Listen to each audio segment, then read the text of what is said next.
매일 성경 묵상을 돕는 해설 가이드입니다. 안녕하세요. 묵상 코치입니다. 함께 읽고 나눌 말씀은 사무엘하 24장 18절에서 25절까지 말씀입니다. 다윗이 인구조사를 한 죄를 불어 하나님께서는 이스라엘이 3일 동안 전염병이 돌게 하셨고 그로 인해 7만 명이 죽습니다. 다윗이 계수한 사람에서 대략 20분의 1의 사람이 죽는 끔찍한 결과가 나타났습니다.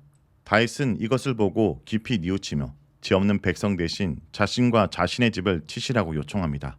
이 모든 과정을 겪으면서 다윗은 왕의 위치와 결정이 얼마나 중요한지 깨닫게 되었고 왕은 백성을 지킬 의무가 있는 존재라는 것을 다시 한번 상기했습니다.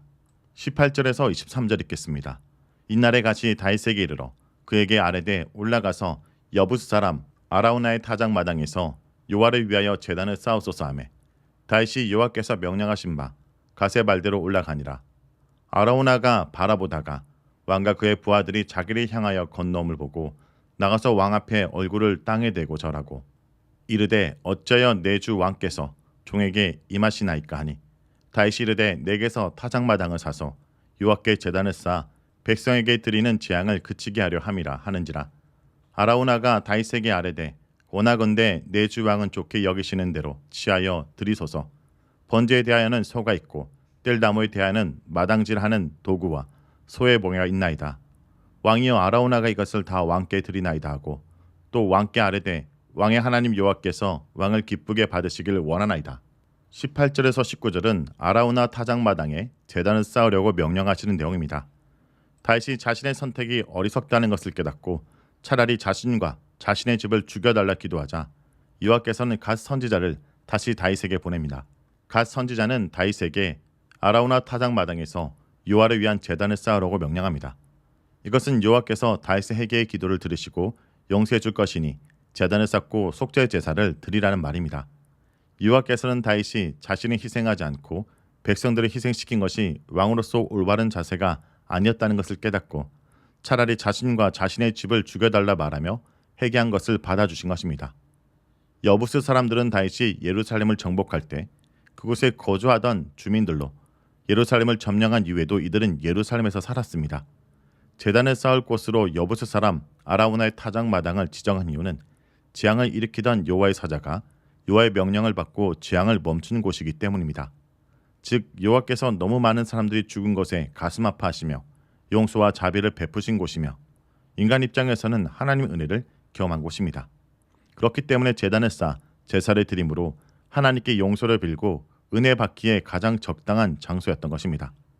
이런 하나님의 명령에 다윗은 갓의 말을 따라 아라우나 타작마당으로 올라갑니다.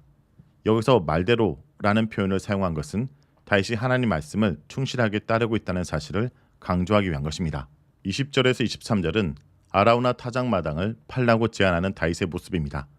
자신의 집에 있던 아라우나는 창문으로 내다보고 있다가 다윗과 그의 부하들이 자신의 집으로 오는 것을 보게 됩니다. 그는 밖으로 나가 얼굴을 땅에 대고 왕에게 절합니다. 여부스 사람인 그는 다윗을 왕으로 인정하며 철저히 복종하는 모습을 보여줍니다. 그리고 다윗을 내 주 왕이라 부르고 자신을 종이라 칭하면서 정중하게 왜 자신에게 왔는지 묻습니다. 왕이 자신의 부하를 이끌고 한 개인을 방문하는 것은 일상적인 일이 아니기 때문에 아라우나는 혹시 자신에게 위해를 가하기 위한 것은 아닐까 생각하고 긴장한 것입니다. 즉 아라우나의 철저한 복종 모습은 혹시라도 왕과 왕의 군사들이 해를 가할 줄 모른다는 두려움에서 나온 행동으로 아비가일이 사무엘상 25장에서 다윗을 만날 때와 비슷한 모습을 보여준 것입니다. 이에 다윗은 아라우나에게서 타작마당을 사서 여호와의 제단을 쌓고 백성에게 내리는 재앙을 그치게 하려고 한다 말합니다. 16절에서 하나님은 다윗이 회개하고 제단을 쌓기 전에 이미 재앙을 멈추셨습니다. 오직 백성들을 불쌍히 여기는 마음에 하나님께서 은혜를 베푸신 것입니다. 하지만 이런 하나님의 심정을 모르는 다윗은 제사를 드리면 재앙이 멈출 것이라고 생각한 것입니다. 하지만 많은 경우에서 지금 장면처럼 하나님은 우리가 모르는 사이에 이미 우리에게 은혜를 베푸시고 이것을 나중에 알게 하시는 경우가 많습니다. 하나님께 겸손히 나아갈수록 우리는 하나님께서 우리를 위해 베풀어 주신 은혜를 깨닫게 됩니다. 하지만 이 사실을 모르는 다윗은 최선을 다해 여호와의 명령을 수행하기 위해 노력합니다. 그는 제단을 쌓기 위해 먼저 아라우나 타작마당을 사려고 합니다. 제단은 한번 쌓으면 계속해서 그곳에 있으면서 여호와 이름을 기념하는 장소가 되기 때문에 다윗은 그곳을 빌리는 것이 아니라 아예 사서 여호와께 바치려고 한 것입니다. 이런 다윗의 제안에 아라우나는 다윗이 원하는 대로 취하여 제사를 드리라고 하면서 번제를 드릴 소와 뗄나무를 제공하겠다고 먼저 제안합니다. 이것은 땅과 소와 뗄나무 모두를 제공하겠다라고 말한 것입니다. 이 말은 다윗에게 땅을 거저 주겠다는 말이 아닙니다. 이것은 고대 사회에서 땅을 팔거나 협상을 할 때 하는 합법입니다. 창세기 23장에서 아브라함이 사라를 장사 지내기 위해 헷 족속에게 막벨라 굴을 사려고 할 때도 처음에는 그냥 쓰라고 말합니다. 이것은 땅을 팔지 않겠다는 완곡한 표현으로 협상을 하기 위해 먼저 거절 의사를 표현한 것입니다.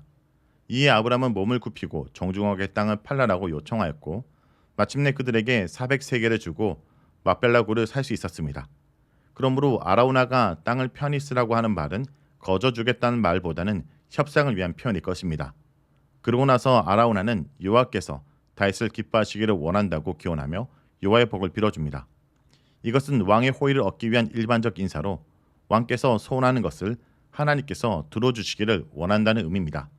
아라우나는 최대한 다윗의 호의를 얻은 상태에서 협상하기를 원한 것입니다.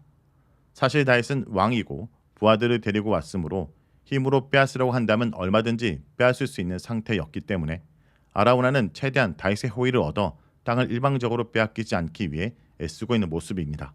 24절에서 25절에 있겠습니다. 왕이 아라우나에게 이르되 그렇지 아니하다. 내가 값을 주고 내게서 사리라. 값없이는 내 하나님 여호와께 번제를 드리지 아니하리라고. 다윗이 은 50세겔로 타작마당과 소를 사고 그곳에서 여호와를 위하여 제단을 쌓고 번제와 화목제를 드렸더니 이에 여호와께서 그 땅을 위한 기도를 들으시매 이스라엘에게 내리는 재앙이 그쳤더라. 24절에서 25절은 아라우나 타작마당에서 제사를 드리는 다윗의 모습입니다. 아라우나의 걱정과 달리 다윗은 그저 쓰라는 말에 절대 그럴 수 없다며 반드시 값을 주고 사겠다 선언합니다. 그러면서 값없이 즉 공짜로는 여호와께 번제를 드리지 않겠다 말합니다. 이 말은 1차적으로는 아라우나의 타작마당을 반드시 사겠다는 의미이지만 2차적으로는 여호와께 드린 제사는 자신이 큰 희생을 치르면서 드려야 한다는 의미입니다.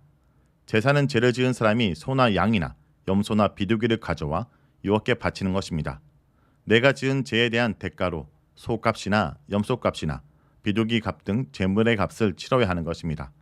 그러므로 제사를 드리는 사람은 자신이 값을 치러서 드려야 하는 것이지 남이 대신 드리거나 공짜로 드리면 안 됩니다. 현재 우리가 제사를 받는 것도 공짜가 아니라 예수 그리스도의 피 흘림의 대가로 용서를 받은 것입니다. 그러므로 신약시대의 제사의 대가는 구약시대 제사의 대가보다 비교할 수 없을 만큼 값비싼 대가를 치른 것입니다. 그런데 우리는 예수 그리스도의 피 흘림을 우리의 눈으로 보지 못하였기 때문에 마치 아무 대가 없이 제사함을 받은 것으로 생각하여 죄와 용서와 회개에 대해 너무 가볍게 생각하는 경향이 있습니다. 이렇게 다윗은 자신의 죄값을 감당하고 계속해서 여호와 이름을 기념하는 곳으로 만들기 위해 은 50세겔을 주고 타작마당과 소를 삽니다. 그리고 그곳에서 여호와의 말씀대로 제단을 쌓고 번제와 화목제를 여호와께 드립니다. 번제와 화목제는 속죄를 하는 기본적 제사로 번제는 모두 태워서 바치는 제사이고 화목제는 지방과 내장은 여호와께 태워드리고 가슴살과 뒷다리살은 제사장을 주고 나머지는 제사에 참여한 사람들이 나누어 먹는 제사로 감사와 교제를 나누는 제사입니다. 이렇게 여호와께 제사를 드리자 여호와께서는 땅을 위한 기도를 들으셨습니다. 하나님께서는 사무엘상 21장 14절에서 다윗의 기도를 들어주신 것처럼 이번에도 기도를 들어주시고 이스라엘 위에 내린 재앙을 멈춰주셨습니다. 여기서 이스라엘 위에라는 표현은 1절에서 이스라엘을 향하여 진노하사라는 구문과 연결됩니다. 재앙의 원인이 되었던 이스라엘에 대한 진노를 멈추셨다라는 것입니다. 결국 인구조사로 인해 이스라엘에 내린 재앙은 여호와께서 이스라엘의 죄와 다윗의 죄를 모두 심판한 것이며 여기서 왕인 다윗의 역할이 매우 중요하다는 것을 보여줍니다. 왕정 시대에는 왕이 백성들의 대표가 되기 때문에 왕의 잘못된 선택이 백성들을 모두 위험에 빠뜨릴 수도 있고 왕이 잘하면 백성들이 행복하게 살 수 있었습니다. 사무에서는 전체적으로 왕에 대한 이야기가 중심입니다. 왕을 세워달라는 요구와 이 요구를 실행한 사무엘과 첫 번째 왕 사울과 두 번째 왕 다윗의 이야기입니다.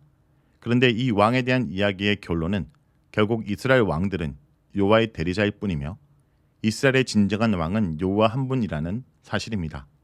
그리고 왕은 여호와의 명령을 복종하여 하나님 백성을 잘 인도해야 되는 책임이 있는 것입니다.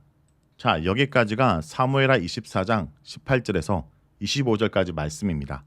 오늘 말씀을 통해 우리는 무엇을 묵상하고 적용해야 할까요? 하나님과의 관계 회복은 늘 하나님의 긍휼이 먼저 앞섭니다. 하나님은 예루살렘을 치려는 순간 그의 백성을 불쌍히 여기셨습니다. 다윗의 간구가 있기 전에 그의 진노를 멈추셨습니다. 죄인이 하나님 앞에 설 수 있는 것은 바로 이 긍휼 때문입니다. 번제와 화목제를 드리며 간구하는 다윗의 기도를 들으시고 모든 재앙을 멈추게 하셨습니다. 이미 여호와께서 긍휼을 베푸셨지만 다윗에게 제사를 명령하시고 그대로 행하자 완전히 재앙을 멈추십니다. 이렇듯 하나님과의 관계 회복은 늘 하나님 편에서 먼저 이루어졌습니다. 성도 여러분, 하나님의 참으심이 없으면 우리 인생은 어떻게 될까요? 오직 그리스도 안에서 나타난 하나님의 긍휼과 그리스도의 희생 제사를 통해서만 구원이 가능합니다. 오늘도 인내하심으로 형벌을 보류하신 하나님의 은혜를 기억하며 감사하는 하루가 되길 간절히 기도드립니다.